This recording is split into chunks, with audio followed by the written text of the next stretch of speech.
In the 18th century, Russia's empire stretched far and wide. It reached across Siberia, eventually reaching the Pacific Ocean. Russian explorers then looked east, setting their sights on a new prize, Alaska. These hardy adventurers braved treacherous seas and harsh conditions. They established settlements and trading posts along the Alaskan coast. The valuable fur trade, particularly in sea otter pelts, became the backbone of Russia's Alaskan colony. For over a century, Alaska thrived as a bustling hub of Russian activity in the North American wilderness. Life in Russian Alaska was harsh but rewarding. Indigenous populations interacted and sometimes clashed with Russian fur traders. The Russian Orthodox Church established a strong presence, converting many native Alaskans. The vastness and remoteness of Alaska made it difficult for Russia to fully govern and protect its distant territory.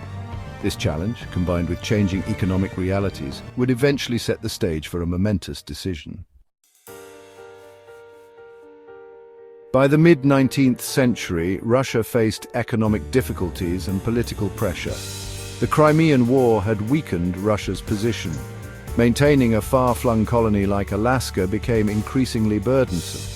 The once thriving sea otter population had been decimated by overhunting. This severely impacted the profitability of the fur trade, which had been Alaska's main source of income for Russia. Against this backdrop, Tsar Alexander II began to consider the unthinkable: selling Alaska. The United States, fresh from its own civil war, emerged as a potential buyer. Secretary of State William Seward saw strategic value in acquiring Alaska. He believed it would secure American dominance in the Pacific Northwest and provide access to valuable resources. Negotiations between Russia and the United States commenced in secrecy. In 1867, the two nations agreed on a price, $7.2 million, or about 2 cents per acre. The news of the purchase was met with mixed reactions in both countries. Several factors motivated Tsar Alexander II's decision to sell Alaska. The most pressing issue was Russia's dire financial situation. The Crimean War had drained the Russian treasury, and the Tsar needed funds to modernize the country. The decline of the fur trade in Alaska further diminished its economic value. Maintaining a military presence in such a remote territory was also proving costly and impractical. Moreover, Russia feared losing Alaska to Britain, its main rival, without any compensation. Britain had already established a strong presence in neighboring Canada. The Tsar believed that selling Alaska to the United States, a growing but less threatening power, would be a strategic move. It would secure much-needed funds while preventing Britain from seizing the territory. In essence, Russia decided to cut its losses and make a pragmatic decision in the face of challenging circumstances.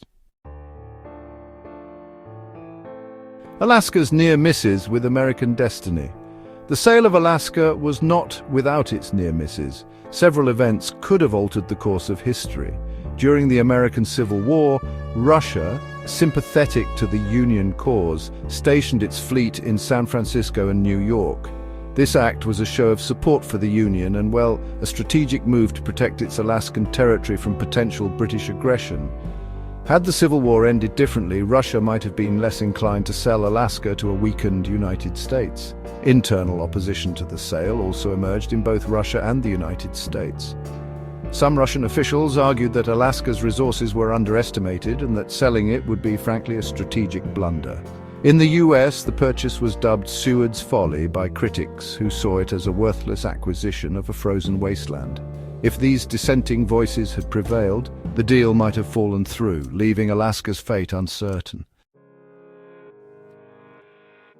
Section 5, a world turned upside down, imagining an Alaska still Russian. Had Alaska remained in Russian hands, the world today would look very different. The discovery of gold in the late 19th century, which sparked the Klondike gold rush, would have brought a massive influx of fortune seekers to a Russian Alaska. The geopolitical landscape of the Pacific would have been transformed, with Russia holding a strategic outpost on the North American continent. The development of Alaska would have followed a different trajectory, shaped by Russian culture, language, and policies. The impact on indigenous populations would have been significant, potentially altering the course of their history and cultural identity. The relationship between the United States and Russia would also have been vastly different, marked by a shared border and potential for both cooperation and conflict. The sale of Alaska remains a pivotal moment in history, shaping the destinies of two nations and the future of a vast and resource-rich territory.